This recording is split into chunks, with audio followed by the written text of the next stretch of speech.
I'm Nana, and welcome to Team 5 Minutes Real Talk. And today I'm joined by Joanne, who is the queen of the performing arts. And anywhere from yoga to best-selling author to dancing and also meditation. Yes. Correct? And thank you very much for coming onto the show. And one of the things, today it's all about me. And what I mean by all about me, it's finding that energy, that fuel to refuel your tank. In life, we go through the day-to-day, work hard, play hard, but it's also important about finding that right balance. And definitely, Joanne, you are one person who can definitely let us know the different types of balances that one, or outlets that one might be able to look into to refuel their fuel tank. Yes. Thank you so much for having me. Thank it's really my pleasure. And you know, it's so funny because so many people will ask me, like, Joanne, how do you do it all?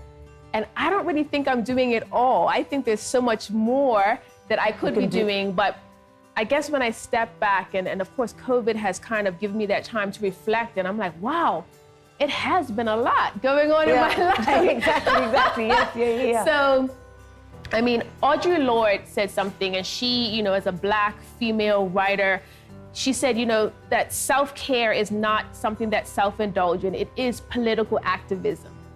And if you think about us as Africans, Afro-Caribbeans, as Black people, as women, the fact of the matter is that we have often been taught that we need to carry the weight of the world on our shoulders, and you know, juggling we have to, everything and, you know, and having all of that. All of that things, and we still gotta look good while doing it and hold our emotions in. And that's not really a healthy way to be. And perhaps the generation before us had to do that because that was survival mode. Exactly, hold it together. Gotta hold it together. But now, as we have come through, we're in a little bit of a different space. We can say, yes, the world may not be how I want it to be exactly.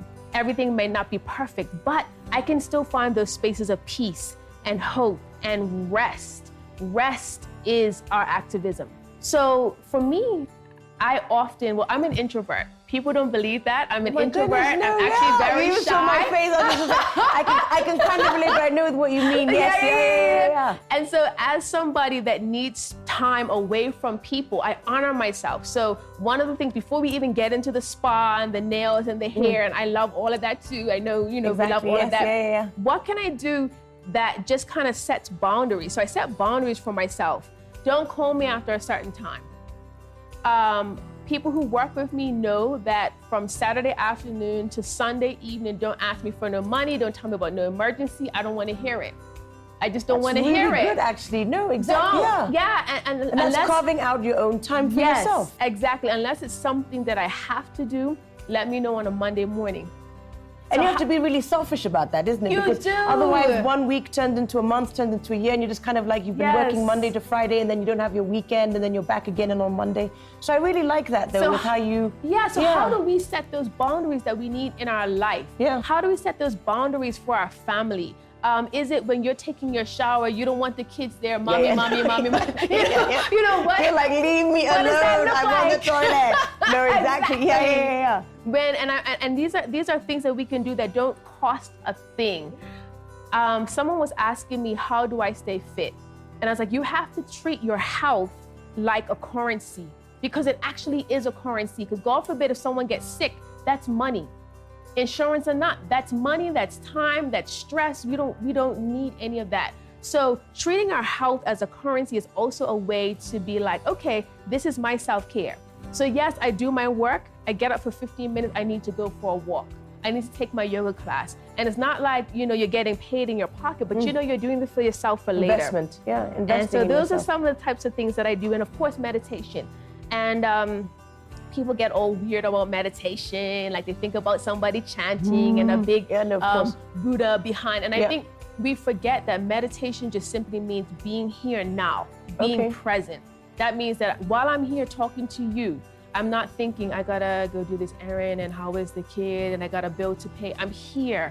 I'm looking into your face. I'm smelling the smells and I'm feeling the sensations and the textures. And all of that about being here right now allows me not to feel overwhelmed in my life because I'm here. And when I cut everything else out of it, you've just been like, I really love this because you know what? You just, you know, it's something that we all really want to do, but it's kind of like, oh, you feel that you're being a bit unfair or a bit selfish or, you know, but again, with what you're doing is, yes, it's being selfish, but being selfish for the right reasons for yourself. And why are we selfish for ourselves? I'll say in quotes, because not really selfish. We're selfish for ourselves because we have a purpose and a destiny to accomplish. You have some dreams in your heart and some things that haven't come out yet. And the only way that you're gonna get to those if you rest well, if you're at your best health, if your mind is clear. So you're not selfish just like, I'm selfish because I want to do me and that's it. You're selfish because you know that in the future, you need to get to that destination. Yeah.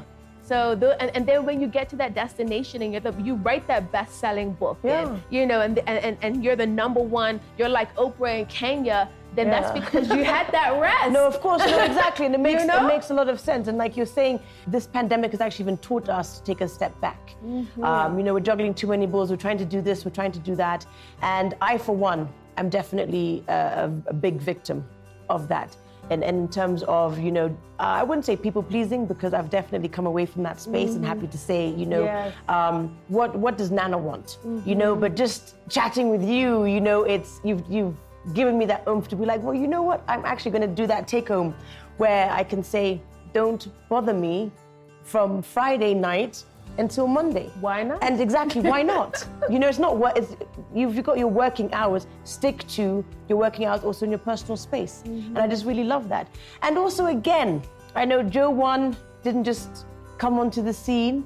A little bit about yourself and also letting our viewers, our Team 5 Minutes viewers know, because it's all about motivation. Yes. It's about empowerment. Yes. And we definitely get that vibe from you.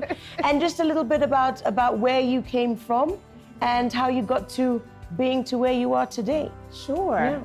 All right. Well, little shy girl, nerd, big glasses and retainer, born and raised in the small island of Bermuda. Started singing at an early age and dancing much later. Let me think. I'm trying to think, where should I go first? Yeah. Always had so many dreams in my heart, like those types of dreams. Always been a writer, songwriter, and poet. And I've always kind of lived in this fanciful, imaginary world as a kid. As I grew, you know, dancing in groups and getting training here and there and kind of seeing where I fit in. Always feeling like I was unique, like I was never the one to chase trends or styles. And if I tried, it just didn't work out. It didn't work out so well. So, you know, you create your own style. And that's what I do. I love colors and that sort of thing. So, you know, finally about 10 years ago, found myself in Kenya. And in Kenya is where I cut my teeth in the TV industry. If you remember Sakata Mashariki, I'm very opinionated, you know, I'm very honest. So I can tell people when I think that's not good or that is good. Yeah. And that was shocking for dancers. You know, as dancers, we have egos and oh my goodness, you know, everyone's 5 fans and, you know, couldn't believe it. So I became the face of that. And then even in dance judging, that became my thing. Exactly, yes, Previously dancing in various dance companies, modern and contemporary and lyrical, traveling for dance, teaching all over the world. My books, I've written several stories that have been bestsellers in Bermuda. And then at a certain point, I said, you know what? I am an educator, because no matter if you're dancing, if you're producing songs, you're still educating the public.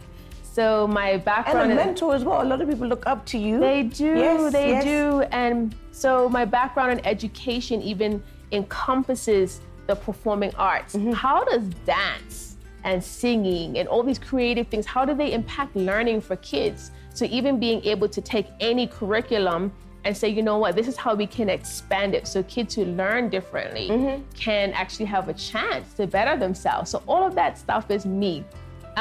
Didn't come easily. I was kicked out of school at age 15, and not like what you think. I wasn't a bad girl. I was like shy to the point of tears if I tripped. Like my life was over. But I went to a very religious school, and when I started to question the authority, then that was that. You'll start a movement, and they don't want that. They're like, this is you see? Exactly. So, when I was kicked out of school, life became and school became extra important to me, because I could see myself, oh my goodness, am I gonna be just kind of stuck for my life? Or am I going to be able to travel? Am I going to be able to work? And no offense to people who haven't, but that's not what I saw for myself. And I've been traveling all over the world and working and living. And I often feel like literally, like I said to someone, I don't know if I have a formula for how to do what I do. Because I literally will dream about something and wake up and write it down, and 10 years later, I'm doing it. And I often feel like the universe or God or spirit, however you want to call it, really guides us and gives us dreams and messages about what we're supposed to be doing. And if we can just slow down for a minute and listen to those messages, we'll be guided. The things I'm doing now are things that I saw myself doing over 10 years ago. And the things that I haven't. And it's happening now. It's happening now, right now. So we like this thing of instant, you know, post a picture, we get a like, it takes and we're like, instant gratification. It's that long term. Oh my goodness. What you see on Instagram and Facebook is like 2% of the work. Yeah. So there's so much background that goes behind that. Now, being a mentor to dancers has been and is a challenge because there are many that do want to learn and there are others that think they want to learn, but just like the look of it. The look of it. So I was saying earlier to someone, how do we get away from just the look of success and what actually is success? And living it, Living it. We have this image that we want to portray, which is great. You know, we have the lights and the makeup and all of that. But success, going back to self-care, is now my health, my well-being. Do I need substances to stay up or go down or be this way or that way? Do I need coffee to be up and alcohol to go down? And not dissing any of those things. I love coffee. I love a glass of wine every now and then, but do I need to depend on that? Or is it my own centering that helps me to be able to function in this thing we call life? No, it's true. And also because, as you mentioned with that, you could have your cup of coffee, you could have your drink, but at the end of the day, very quickly, it becomes a crutch. Yes. You know, so like you're saying, use that as something that you want to have for a good time, or not a good time, but, you know, occasionally. But then it's very important to pull from yourself, from within. And, you know, as you mentioned, you know, you need to be able to take care of yourself, because if you can't even do that, you won't even be able to take care of anybody else who you're taking care of. Exactly. If you're not okay in that space, or you're, you know, with the balance, and I'm a victim of that. You know, it's only till very recently when I had to then say, put on the brakes. I haven't gone to as far as you have, but I'm really looking forward now to going home and trying it with my kids tonight. and they're going to be like, what happened to you today?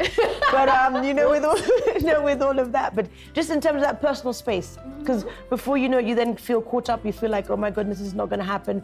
A victim of also, you know, going home, and I will hide in my closet. You know, to hide from your kids just so you can get those 5 minutes. You know, so again with that, and you know, it's also about how you communicate that to people. You know, because again, if you're somebody on the end of where you're being pulled all the time, people should, or they should, hopefully, some of the people close to you would understand. Let's give them a timeout. Let's give that person those few minutes. They may not understand. Yeah, but who cares, really? I mean, no. Yeah, but anyway, go on. Yeah, I think, and then even learning to use your voice and to communicate. To communicate. Sometimes we're feeling these emotions and we don't know how to say, I don't like that, or I don't want to do this anymore. I don't want to do this particular thing in my life, or to a friend. You know how you say that thing and it's a joke? Well, actually, it kind of gets me right here. Exactly. I feel a way about that. So how do we get to voice these things, and then your friend's like, oh, no, I had no idea. Yeah. And even if it, you know, they get a little bit offended, if they're your friend, hopefully they'll understand. The love will win overall. So those are ways of self-care that are free. This is a big one I'm learning: not taking everything personally. You call somebody, they don't pick up.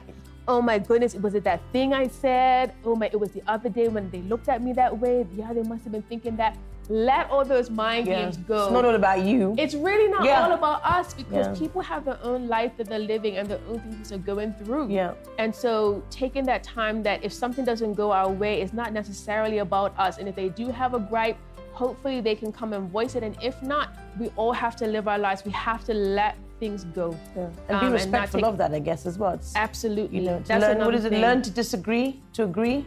Yes. Learn to disagree to agree type of thing. But no, definitely. And it's it's really having to, like you said, it's really about, and you know, with this whole topic today is about being, you know, self-care, but it is also about being the selfish, or your boundaries. Yes. You know, with that. So join us after the break, where I talk more with Jo1, doing you and what it takes for living your best life.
And welcome back, and I'm here with Jo1, and we're talking about doing you and living your best life and what that actually takes.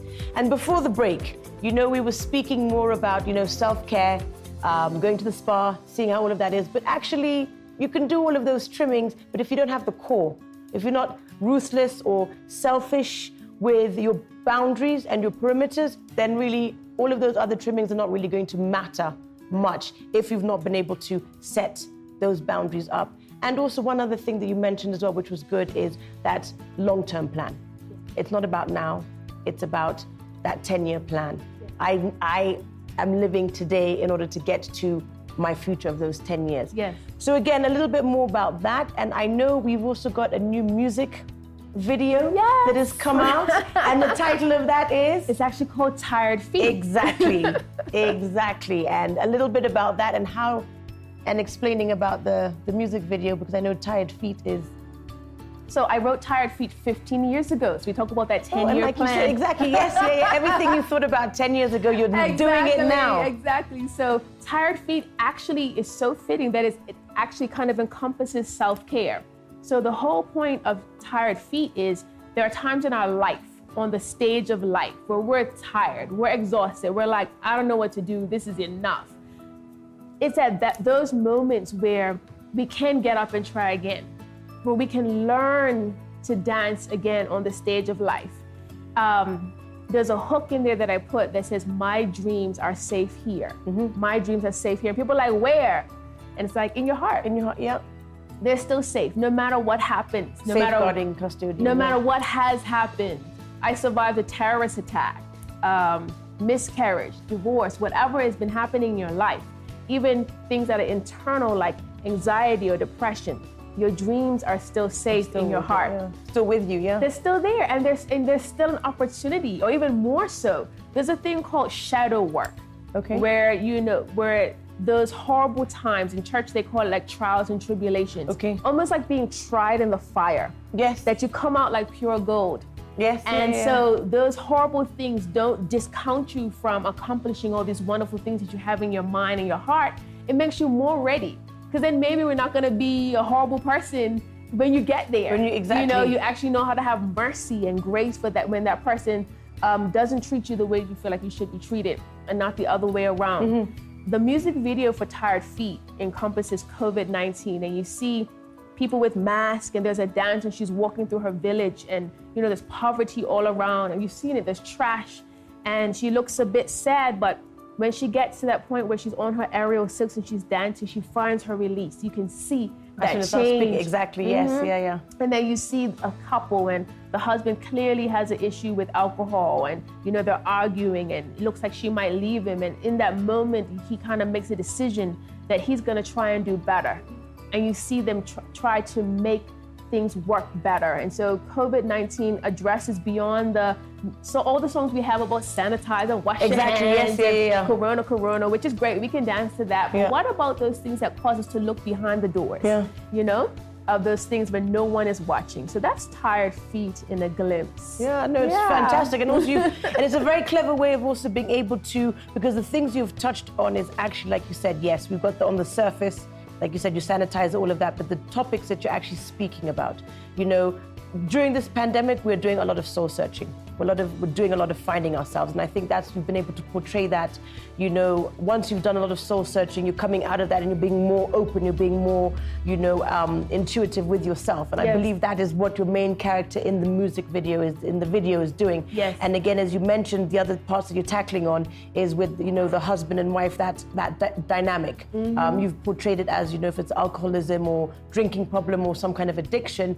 But again, at the beginning, you kind of look at it and you could also see it even being something like, because domestic violence is also a major thing that's been happening globally with that. So again, like you said, you've really been able to go in and force people to talk about or look at some of the issues that we're facing now with the COVID. And it's not about, like you said, yes, she's wearing her mask and we've not left it at that. What are these issues? But at the end of the day, it's the phoenix coming out of the flames. So I think that's just, that's fantastic. So again, if you've not gone and checked it out, definitely go onto YouTube and check it out. And also, where else can we find it? So if you have Spotify, Tired Feet is on Spotify, it's on Deezer, it's on all major music platforms, but especially YouTube, then you can see how the music video is portrayed. And that's not the only one. They'll be able to see all my dance and yoga and other music videos as well. No, definitely. And one thing you also touched on that I can relate to is you mentioned about dance through education. And again, dance through education is, and you said it's a different type of, and the way you have helped children or the education space. Now, again, I can relate to that. I am a learning disability. So again, I know a lot of maybe some of the children come through your path, you cross paths with that, even more severely disabled, children, because again, it's about being artistic in a different form. Yes. So again, with that, I think that is fantastic. That is something that, again, us at Team 5 Minutes really love to hear about. So again, if there's anybody who is able to reach out to you, how are they able to do that? They can DM at Cottage School Kenya, or they can just reach out to me at Joanne Bermudian. I'll read all of those. So Cottage School Kenya. And you're right, learning disabilities. And sometimes the high flyers are also in that category. Exactly. They don't fit into the learning structure. So we've had students classified as special needs and come to find out they're brilliant, but just in a different area, in a different way. And some kids need to move. Some kids need to talk in a classroom, but yet they're penalized for it. Exactly, disruptive. All of that, and you find out it's ADD. Exactly. All of that. Certain learners, if they're not talking, it's not good. So not everybody is listening when they're quiet. So it's just the different types of learners, and that was what my research encompassed in Bermuda through education. So it's a whole thing. And that's also self-care. So how we learn.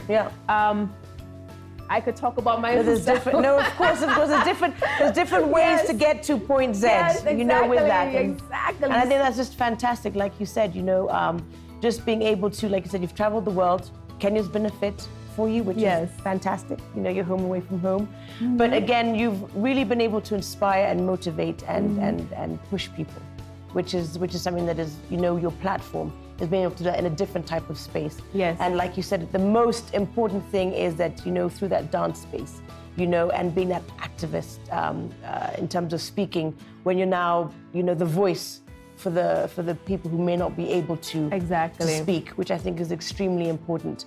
And also, again, you know, I love the part about when you were talking about telling people how it is. It's real talk. It's real. You know, with that. And lastly, if there is one thing that you would, I wouldn't want to say change, but you, as you said, 10 years it took you.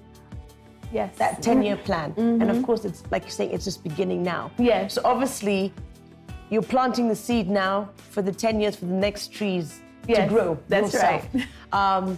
What would you say is your main future? 10-year, if you're able to say it. You know, I mean, you've done a lot. Like I said, you know, it's not 100% clear, but I am I'm producing some more books. I have a published story that's in the works right now. We have more music videos in the works. I'd love to get back to doing dance shows. I feel like that never left me. And I don't know how or where. I don't even know if it will be in Kenya. But I feel like that is something that should be, that's still in my heart, that needs to be there. Dance mentorship, even running a dance company. And having musicals and performances of that nature. I haven't seen that manifest to the extent that I want in my life just yet. As much as I do feel like I speak for those who have no voice, I feel like there's still space for me to speak. I feel like there's still things that I might speak to my friends or family about that still need to be addressed in the public space. So I look forward to seeing myself grow and being able to voice those things. I think there's so much work that we can do as Africans to the Caribbean, that we share so many commonalities. And oftentimes we look at the differences, but if we can kind of blend, look, we love the same music and the same foods, and we're always late. And there's kind of things, things like that. But there's so much more beyond that we could actually blend together and work on things for the betterment of all of us. So I look forward to seeing those types of things happen.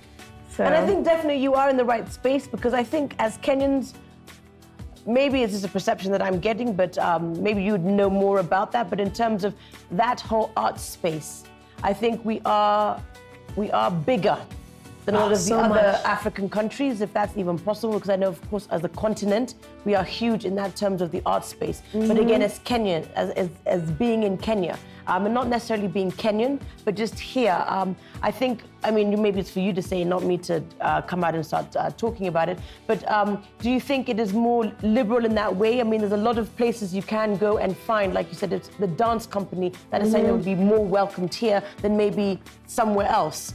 But are we, or is it just because we see our, you know, on one side of it, you've got your musicians and all of that kind of thing, which is very different to what in terms of your dance space and everything in the other side of things. But would you say that Kenya is strategically placed in order to be able for you to grow that side of things with the dance company? Are we open to that? Yeah? Yes and no. I mean, I feel like Kenya's industry in the arts, as much as there are a lot of issues and a lot of things that can be worked on, there's actually an industry. There is an industry, and the music and the dance often do go together. Having said that, there's so much more that Kenya could do. Of course, we have our Sarah Costi, but for Kenya, we should have about 5 or 6 of those, you know? Not just the one that not just one. Yeah. We should have like, we should have the Kenyan version of Alvin Ailey, the Kenyan version of Philadelphia, the Kenyan version of Juilliard. Because the resources are here, and where we are placed on the map is fantastic. I would love to see more effort be placed into the arts, because what that does is only grow the other industries even more. It feeds off of that. when you grow the dance, then you must have lights and cameras and you must have other things going on social media. So it kind of grows out from there. We don't remember our history besides for wars or our personal history based on, I don't know, the newspaper. Exactly. Yeah. We remember it from the pop songs and the TV shows we watched, and the slang and the goodies we ate. We remember all those little things, and that's mostly a product of the arts. Yeah, no, it's directly from the arts. So, exactly. So yes and no. Kenya has done a great job, and I feel like it's kind of ebbed and flowed. I feel like in the early 2000s, late 90s, it felt like there was a renaissance of music here. And I feel like I caught the tail end of that when I arrived. And now music has more tried its best to mimic what is outside. And not take from its own, But what is here, the traditional music fusing it with the modern, is so fantastic. Yeah. It's like, can we, I'm saying we as Kenyans, I'm calling myself a Kenyan. No, definitely. If the self-love can be there even more, and people don't think that they have to look or grab from outside, and they believe, oh, but what we have is already fantastic, and building that up, then Kenya could become something like what Nigeria is in the music industry and what South Africa is. Those guys are unashamed. Yeah. We are Nigerian. This is our music. Love it or hate it. Exactly. This but is we're here. us. Exactly. We are here. No, it's true. And so if Kenya could take that stance of, look, this is us, and we are here, and that would make a statement to the world, and immediately things would change in the industry. No, definitely. And thank you so much, Joanne, for coming on. I mean, we could talk for hours here. Yes, we could. And definitely there needs to be a part 2 on this. And definitely also coming out and, coming to the studio, coming to where I'll be able to do some yoga and dancing. And I don't know about singing. That's reserved only for the bathroom and the shower. But thank you so much for coming on. Thank and you. Definitely, I also do see in the next 10 years, clothing. All right. For you. All right. I'm loving your outfits All right. and everything like that, putting your name to all of that, but that's even something again with that. But thank you so much for joining us here at Team 5 Minutes Real Talk, and look forward to joining you onto the stage and learning more about you and walking with you for your next 10 years and more with that. And thank you very much. It's been a pleasure. Thank you. So there you have it. Today I was joined by Joanne. And coming into this, I thought self-care was all about pampering, nails, hair done, and everything like that. But actually, it starts with yourself. It starts about carving time out for who you are, who you want to be, and where you want to go. Until next time, thank you for watching. Stay safe.